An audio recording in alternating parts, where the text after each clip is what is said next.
Saya tidak tahu saudara pernah dengar pepatah mengatakan bahwa hidup itu seperti roda. Pernah? Hidup itu seperti roda, kadang di atas, kadang di bawah. Ya, hidup itu ada ups and down. Ya, kadang-kadang roda itu harus kena lumpur, kadang kena batu-batu. Ya, dan saya tidak tahu hari ini rodamu di atas apa di bawah. Kalau saudara menganggap hidup itu seperti roda. Tapi Alkitab mengatakan bahwa Nabi Musa, waktu dia berusia 120 tahun, Tuhan kasih dia panjang umur, 120 tahun, dia menuliskan firman Tuhan di Mazmur 90, saat itu dia melihat generasi di bawah dia, satu generasi bawahnya itu umurnya paling kuat 70. Kalau panjang sedikit 80. Itu pun sudah penuh dengan sakit penyakit dan kesusahan. Mirip-mirip kita di zaman ini ya. Kira-kira 70. Kalau Amerika umur rata-rata 78. Indonesia saya tanya umur rata-rata kematian berapa? 54,5. Jadi saya udah lewat. Karena katanya gizinya lebih tidak baik. Tapi Musa dia melihat generasinya bilang 70 kalau kuat 80.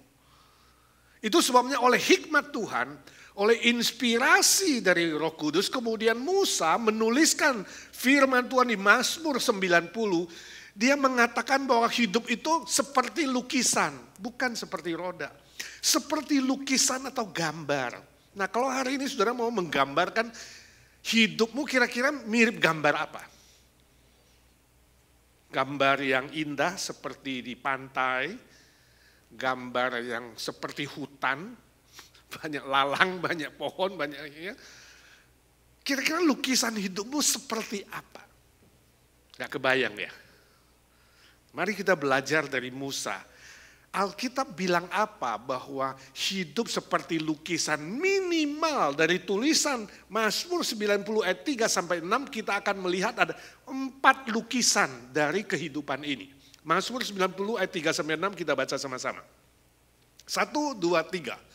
Engkau mengembalikan manusia kepada debu dan berkata, kembalilah hai anak-anak manusia.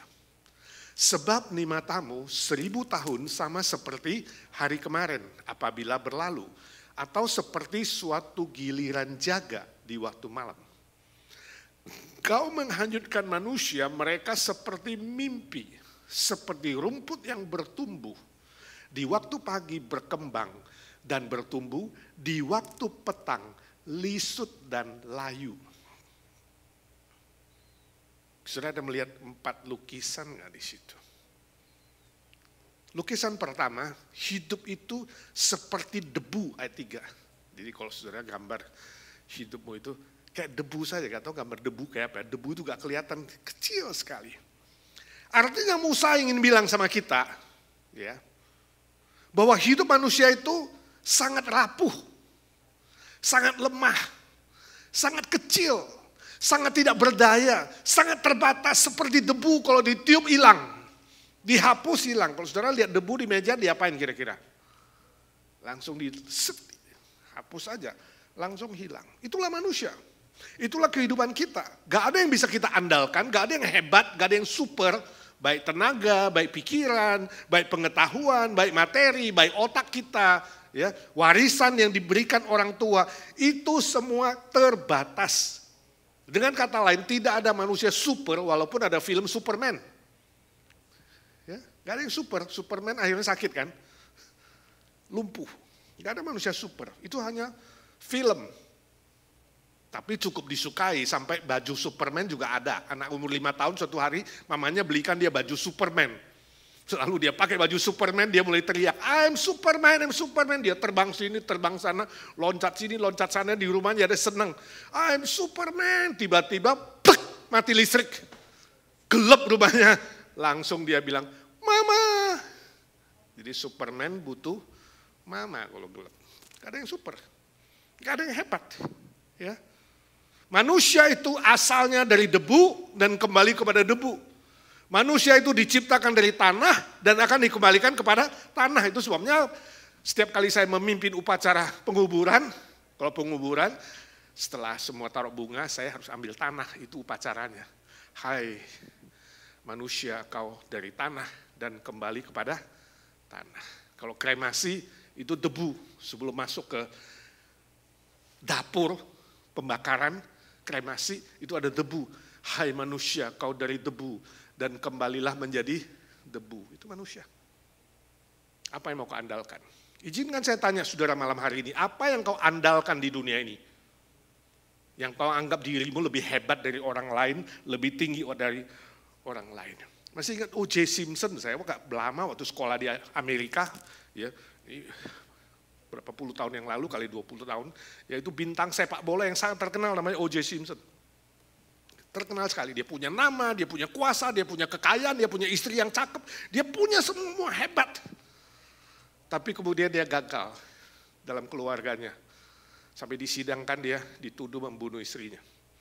Lalu dia bilang dalam wawancara, dia bilang begini, saya gagal dalam berumah tangga saya. Jangan ingat O.J. yang sekarang.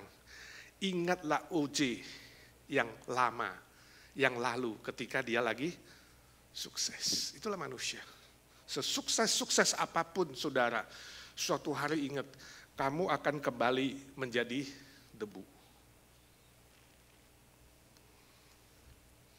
Menurut saudara, wanita lebih kuat atau pria lebih kuat? Secara fisik. Secara fisik, laki-laki lebih kuat, betul nggak? Itu sebabnya kalau angkat beras, angkat kursi kita panggil laki-laki, kita nggak panggil wanita. Ayo ibu-ibu yang kuat angkat kursi, angkat meja, angkat beras 2 karung, enggak. Laki-laki. Tapi secara spiritual mungkin atau secara mental atau secara apa? Emosi lebih kuat wanita, betul nggak? Kuat siapa? Laki, perempuan. Itu sebabnya Tuhan menciptakan wanita yang melahirkan, bukan laki-laki. Sebab melahirkan itu apa? Sakit gak? Pria gak tahu jawab pasti, wanita pasti bilang sakit yang pernah melahirkan, betul gak? Melahirkan itu sakit. Sakit gak yang pernah melahirkan? Saya lihat istri saya melahirkan luar biasa. Dia waktu hamil si Gaby itu ya, anak saya 9 bulan muntah. 9 bulan berapa hari mau melahirkan, hari terakhir mau ke rumah sakit masih muntah. Susah. Melahirkan itu saya lihat sendiri dengan mata kepala sendiri. Bagaimana Gaby keluar dan keluar darah kemudian wah. Sebagai laki-laki saya sampai badan saya gitu, tapi dokternya teban. Jadi ya saya diizinkan masuk, boleh lihat. Yang lain kan biasa nggak boleh, saya boleh lihat. Saya lihat dia kuat. Esther itu kuat melahirkan. Dia gak nangis, saya yang nangis. Dia yang melahirkan. Gak lama lagi, hamil lagi mau yang kedua.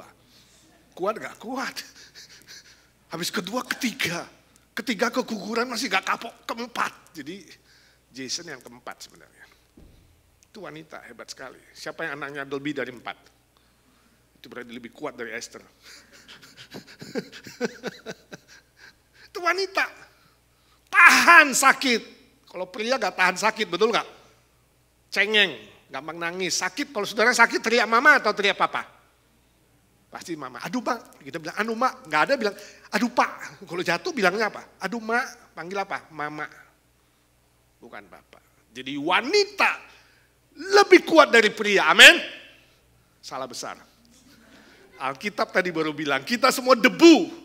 Mau laki-laki kek, mau perempuan kek, sekolah tidak sekolah, ya, berotot tidak berotot, kita semua seperti debu. Itulah manusia. Gambarannya seperti debu. Sebab itu saudaraku, jangan sombongkan apapun yang kau punya hari ini. Apapun yang kau miliki jangan sombongkan. Tapi mengaku, katakan Tuhan aku lemah. Tuhan aku tidak berdaya, Tuhan aku terbatas, hanya Engkau yang tidak terbatas. Sehingga semua manusia membutuhkan Tuhan, amin. Lukisan kedua, hidup itu seperti giliran jaga malam, ayat 4. Giliran jaga malam artinya apa? Pendek, singkat. Saudara pernah jaga malam enggak? Saya dulu sekolah di Bandung, seminari Bandung itu, waktu di Malang, sekolah Malang nggak usah jaga malam, kampusnya kecil. Bandung kampusnya gede. Semua mahasiswa harus jaga malam, jadi ada gilirannya. Ya, jaga malam itu mulai kira-kira habis makan malam lah. Kumpul yang jaga malam ya di posnya. Waktu baru mulai jaga, rasanya aduh malam ini panjang banget ya. Kapan paginya? Rasanya perasaan itu lama, karena tiap jam kita harus keliling kampus. Bawa pentung, bawa gentong, lalu jam berapa harus bunyikan gentong berapa kali, kita keliling. Rasanya aduh Tuhan panjang banget, jadi jaga malamnya kapan selesai. Tapi heran saudara, ya, gak terasa tiba-tiba seperti mata berkedip, tahu-tahu sudah subuh. Matahari muncul dari ufuk timur. Rasanya kok cepat sekali ya udah pagi, itu perasaannya saudara. Itulah Musa menggambarkan kehidupan kita seperti itu. Waktu kita sehat, waktu kita baik-baik, waktu kita lancar, kita rasanya, hidup itu enak ya. Rasanya aku ini gak bisa mati-mati, betul gak? Pernah gak sudah pikir? Singkat, enggak, rasanya panjang. Sampai-sampai muncul puisi, siapa yang nulis puisi? Aku mau hidup 1000 tahun lagi. Tapi gak ada yang hidup 1000 tahun. Tahu-tahu kita dengar, oh si A sudah meninggal, oh si B sudah meninggal, oh sana keserangan jantung, oh ini gimana, tahu-tahu pergi begitu saja. Itulah hidup. Hidup itu sangat singkat, sangat pendek, tidak bisa diprediksi, gak bisa ditebak kematian itu kapan datang. Begitu mendadak. Kalau gak percaya saudara lihat ke kuburan. Ke kuburan kalau saudara lihat, saudara kalau pernah ke kuburan gak? Iseng-iseng ke kuburan. Kalau ke kuburan saudara lihat apa? Saya kok kuburan saya suka keliling lihat. Lihat apa? Lihat itu batu nisan. Itu tulisannya umur berapa? Oh 53. Oh 70. Keliling-keliling sudah lihat. Saudara akan tahu umur berapapun ada, sampai bayi yang 2 tahun ada. Ya. Ada yang 90, 70, 80, 50, sampai 2 tahun. Artinya apa? Kematian itu tidak pernah kenal usia. Gak pernah kenal kamu latar belakangnya apa. Ya. Warna kulit apa. Bisa datang kepada siapa saja. Lihat kuburan, lihat rumah sakit. Kalau kamu ke rumah sakit juga sama, kamu lihat pasien-pasien. Dulu kita suka melayani di rumah sakit, bagi-bagi traktat. Lihat, umurnya beda-beda. Ada rumah sakit anak juga sekarang kan, rumah sakit bayi, semua dari segala umur. Lihat berita di koran. Sekarang nggak tahu masih ada koran nggak? Dulu kalau lihat koran itu lihat halaman paling belakang kalau di Indonesia, blek. Nah di situ RIP, rest in peace. Innalillahi wa innalillahi rojiun. Saudara lihat umurnya, beda-beda. Dari tua sampai muda. Itulah hidup. Berapa hari lalu saudara lihat berita nggak, Libya dihantam banjir lumpur. Bayangkan metropolitan di ibu kota Libya itu hampir sekota itu ditutupin lumpur. Saya lihat itu foto yang dari udara. Wah itu hampir setengah gedung-gedung besar kena jembatan patah. Mati lebih 10.000. Sekarang lebih puluhan ribu belum ketemu. Gak ada yang tahu, bencana alam datang begitu saja. Gak ada yang sadar, begitu blek. Seperti sebuah air bah, tapi itu lumpur. Hantam seluruh kota, itu kuat sekali.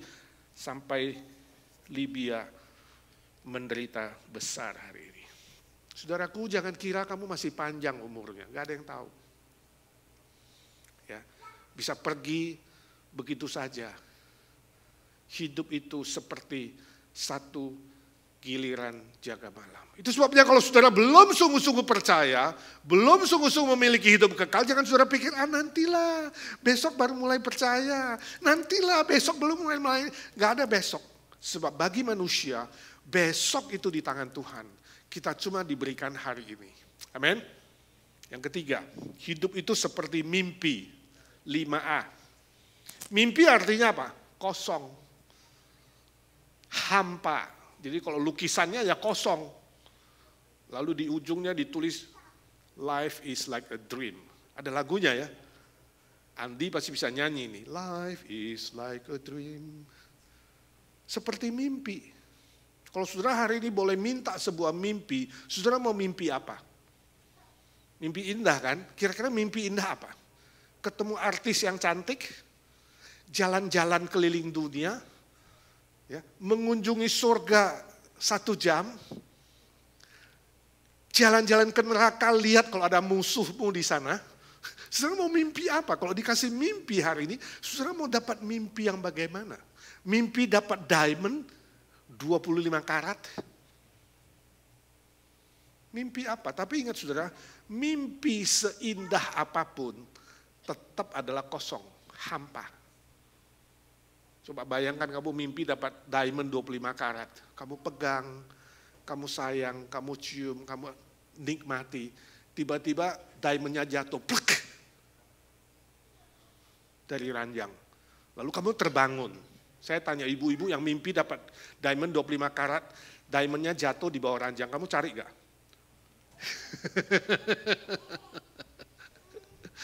Kamu coba, jangan-jangan ada gitu ya, kamu coba cari. Rela gak lanjut tidur, sudah cari diamond. Saudara, betapa bodohnya manusia kadang-kadang. Dia kira bisa hidup selama-lamanya di bumi ini. Tapi ingat saudara, kita seperti mimpi, kosong. Gak ada yang bisa kau andalkan. Jangan bersandar kepada harta, jangan bersandar kepada manusia, sebab semua itu tidak bisa diharapkan, sia-sia. Bersandar hanya kepada Tuhan, sebab hanya Tuhan yang bersifat kekal selama-lamanya. Karena manusia gak bisa disandari, moto orang Amerika itu adalah, sahabat yang terbaik adalah binatang peliharaanku. Jadi daripada dia bersahabat dengan suami atau istrinya, sekarang dia pelihara binatang peliharaan. Sebab kalau kucing diomelin, dia tetap goyang ekor. Anjing diomelin, goyang ekor. Istri diomelin, dia lebih hebat omelannya. Suami diomelin, dia jawabnya gimana gue gak tahu deh. Tendang anjing jangan-jangan. Sahabat yang terbaik adalah binatang peliharaan.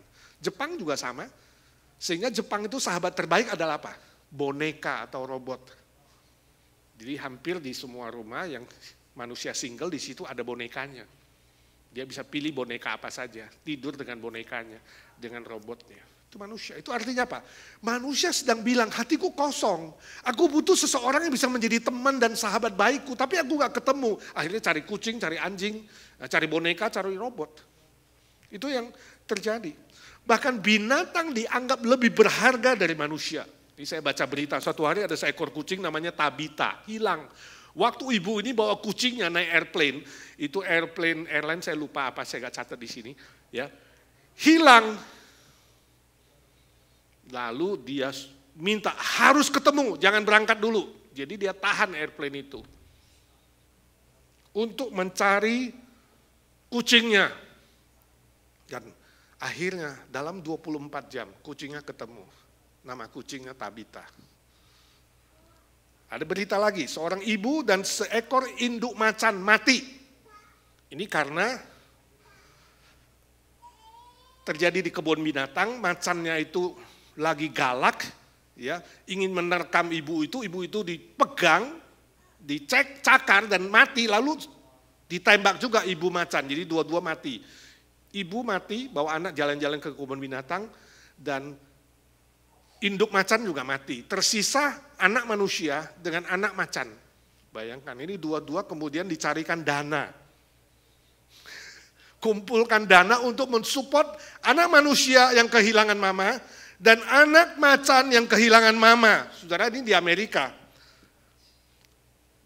Lalu terkumpullah saudara dana untuk mensupport anak yang mamanya mati 13.000 US dollar. Saudara tahu berapa dikumpulkan untuk anak macan? 20.000 dolar. Jadi lebih banyak. Jadi manusia lebih menghargai binatang daripada menghargai manusia. Di Amerika berapa tahun lalu itu jumlah binatang peliharaan 25 juta. Dan ditafsirkan katanya sekitar 70% overweight, kelebihan berat. Sebab apa? Makan enak. Bayangkan. Binatang aja overweight. Berarti sungguh-sungguh itu dihargai, makannya luar biasa lebih mahal dari tuannya. Tuannya kurus kerempeng, binatang peliharaannya gemuk. Nah, semua gambaran ini menunjukkan apa? Manusia sedang kosong hatinya, hampa. Gak ada yang bisa memuaskan, lalu mulai mencari kompensasi sini sana. Saya gak tahu hari ini saudara bagaimana mengisi hatimu yang kosong. Ada yang pergi minum-minum, ada yang pergi berjudi, ada yang cari wanita yang tidak benar, ya, ada yang dengan binatang, dan berbagai macam cara. Itu kompensasi, pelarian untuk mengisi hatinya, tapi tetap kosong. Itu sebabnya Blaise Pascal, ahli fisika, dia bilang begini, hati manusia ada sebuah ruang kosong yang hanya bisa dipuaskan oleh Tuhan sendiri. Ini ahli fisika yang hebat, saintis, tapi dia percaya Tuhan, orang Kristen yang baik. Dia bilang hati manusia itu kosong. Satu ruang kosong yang hanya bisa diisi oleh Tuhan sendiri. Itu dialami Salomo juga. Dia kaya, dia punya istri 1000 plus gundik. Ya, dia punya segala sesuatu, punya pengetahuan, dia tulis buku. Semua raja-raja di sekitarnya datang belajar hikmat dari dia. Tapi dia tetap gak puas, kosong. Hidupku seperti menjaring angin, hidupku hampa, hidupku sia-sia. Sampai akhirnya dia bertemu dengan Tuhan, Sang Pencipta. Dia katakan, hei kamu manusia, ingatlah penciptamu, yaitu Yesus Kristus, maka kamu akan dipuaskan. Yang keempat, hidup manusia seperti rumput. Jadi kalau saudara mau gambar, hidupmu itu seperti rumput lalang, atau bunga, atau kembang, ayat 5b sampai 6. Artinya apa? Sementara. Hidup itu sementara, seperti rumput, paginya seger, bunga pagi seger, ya. Tapi sore sudah layu, lisut dan layu. Itulah rumput, itulah bunga. Pagi mekar indah, sore sudah layu dan lisut. Kalau nggak percaya, lihat foto albummu waktu umur 17. Lihat foto albummu waktu kamu menikah, ya. Itu pasti apa? Seger. Nah, orang yang bijaksana kalau melihat foto album itu saudara, tangan kiri foto album, tangan kanan cermin. Ini bijaksana, kamu lihat, oh iya 17 tahun, 71. Beda saudara, layu. Udah mulai muncul garis-garis, ya, muncul uban, sehingga harus dicat. Gigi mulai ganti warna, berubah, layu. Artinya apa? Tidak ada yang abadi. Walaupun setiap kali foto kita bilang abadi. Mari kita mengabadikan. Begitu lihat, ya gak abadi. Sementara saja. Itulah hidup. Harta, kepintaran, kecantikan, kegagahan, teknologi, jasa, dan keberhasilan. Semua itu sementara. Hanya Tuhan yang kekal. Apapun yang kita punya di bumi kita tidak bisa bawa. Itu sebabnya dari 4 lukisan ini kita simpulkan bahwa tanpa kasih setia Tuhan, hidup ini tidak ada artinya. Sebab tidak ada harapan yang sejati. Itu sebabnya Daud menuliskan Mazmur 63:4. Kita lihat teks ini, ada nggak teks ini? Mazmur 63:4. Baca sama-sama, 1, 2, 3. Sebab kasih setiamu lebih baik daripada hidup. Bibirku akan memegahkan engkau. Nah saudara lihat, hati-hati. Kata hidup di situ kata yang penting. Kalau saudara suruh manusia pada umumnya pilih, kamu mau pilih apa? Hidup. Orang rela bayar berapa saja asal dia hidup. Asal nyawanya gak putus, bayar berapapun. Ingat masa COVID? Pesawat terbang pribadi, bayar berapa juta dolar, gak pernah tawar. Yang penting hidup. Sebab itu yang dianggap paling berharga. Bukan harta, bukan warisan. Ya, bukan bisnismu, bukan apamu, yang paling berharga adalah hidup. Tapi, saudara lihat Daud bilang apa? Kasih setiamu Tuhan lebih baik daripada hidup. Jadi ada sesuatu yang lebih dari hidup. Manusia biasa, manusia dunia mengatakan yang paling penting hidup, tapi manusia bijaksana mengatakan no, yang paling penting kasih setia Tuhan. Sebab kasih setia Tuhan lebih daripada hidup. Kasih setiamu lebih dari hidup.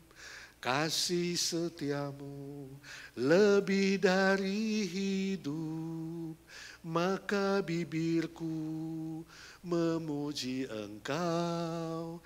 Kasih setiamu lebih dari hidup. Kenapa? Sebab kasih setia Tuhan mengubah tadi yang rapuh jadi kuat. Kasih setia Tuhan mengubah yang singkat menjadi selama-lamanya. Panjang, tak terhingga. Mengubah yang kosong menjadi yang bermakna dan berarti. Mengubah yang sementara menjadi kekal selama-lamanya. Itu hanya bisa dikerjakan oleh kasih setia Tuhan. Daud mengalami itu. Sebab itu oleh inspirasi Roh Kudus dia menuliskan mazmur yang sangat penting ini. Apa itu kasih setia Tuhan? Kasih setia Tuhan adalah Yesus Kristus yang rela mati di atas kayu salib. Itulah Injil. Dan kemudian dia bangkit kembali, memberi kita jaminan hidup kekal selama-lamanya. Amin. Kalau saya tanya saudara, hidup untuk makan atau makan untuk hidup? Hidup untuk makan atau makan untuk hidup? Yang bilang hidup untuk makan. Makan untuk hidup. Yang gak mau makan gak mau hidup. Hidup untuk makan itu binatang. Makan untuk hidup itu duniawi. Dua-dua salah. Sekuler. Untuk hidup makan. No, Yesus bilang untuk hidup kamu butuh firman. Manusia hidup bukan dari roti saja. Tapi dari firman Allah yang hidup. Siapa firman Allah yang hidup? Yesus Kristus. Firman yang turun menjadi manusia. Itu yang menghidupkan kamu selama-lamanya. Itu kasih setia Tuhan. Untuk apa kamu hanya sibuk-sibuk? Ya, kan manusia hidupnya begitu kan. Sibuk-sibuk, kerja capek. Habis capek apa? Makan, minum, tidur. Lalu seger lagi kan? Habis seger apa? Sibuk-sibuk, capek, makan, minum, tidur. Seger lagi. Sibuk-sibuk, apa bedanya dengan binatang? Gak ada nilai. Hidup itu bukan lingkaran. Hidup itu garis lurus. Satu kali hidup, satu kali mati. Sesudah itu penghakiman. Siapkah engkau menghadapinya? Kalau gak siap, kamu butuh kasih setia Tuhan. Yang lebih daripada hidup, yaitu Yesus Kristus. Tadi pagi saya share, saya diundang khotbah di Australia. Di Aussie pimpin retret mahasiswa Indonesia di sana. Sebelum khotbah saya bagikan kertas, saya katakan tulis cita-citamu. Untuk apa sekolah di Australia? Lalu mereka tulis, bawa ke depan saya baca. Ada yang mau jadi dokter, ada yang mau jadi ahli komputer, ada yang mau jadi businessman, ada yang mau jadi ahli hukum, ada yang mau jadi orang kaya di dunia, ada yang mau kawin dengan wanita tercantik. Macam-macam cita-citanya. Ada yang bangun rumah yang mewah. Hebat semua. Saya katakan bagus sekali mahasiswa Indonesia. Lakukan itu baik. Kejar cita-citamu sampai setinggi ke bulan. Kalau gak mencapai bulan, minimal kamu jatuh di sekitar bintang-bintang. Masih jadi bintang. Lalu saya bagi kertas kedua lagi. Sekarang tulis cita-citamu. Kalau kamu tahu, minggu depan Yesus datang kedua kali. Hari kiamat. Apa cita-citamu? Mereka tulis, bawa ke depan, saya baca. Berubah 180 derajat. Kalau tadi semua bersifat duniawi, berubah jadi bersifat sorgawi. Tadi yang bersifat sementara, gak ada lagi yang mau cari istri cantik, udah gak ada, tinggal seminggu langsung berubah, semua jadi yang rohani. Aku mau rajin ke gereja, aku mau melayani, aku mau renungan pagi yang bolong-bolong mau lebih rajin, aku mau pulang ke Indonesia, engkongku belum percaya, nenekku belum percaya, mau ngijili seminggu. Saudara lihat? Bahkan ada satu anak tulis, aku mau jadi pendeta. Waduh hebat sekali, seminggu jadi pendeta. Ini pasti sekolah 3 hari, melayani 4 hari. Namanya pendeta super mie, siram air panas langsung jadi.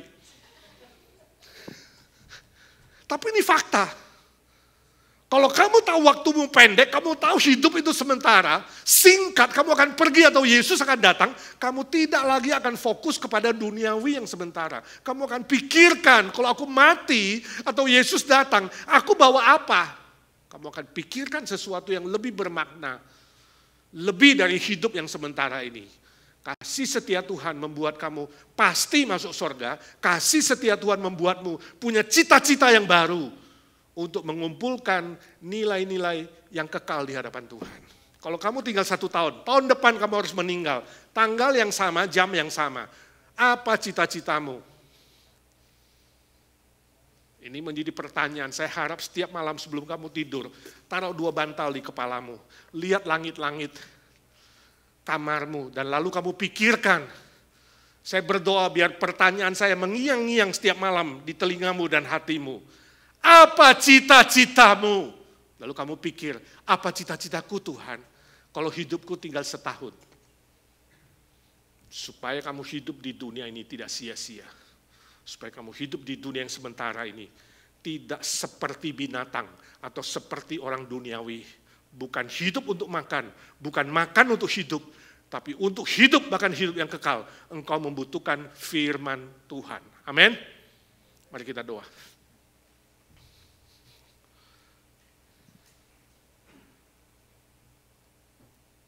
Ya Tuhan, suara hamba-Mu sudah berhenti.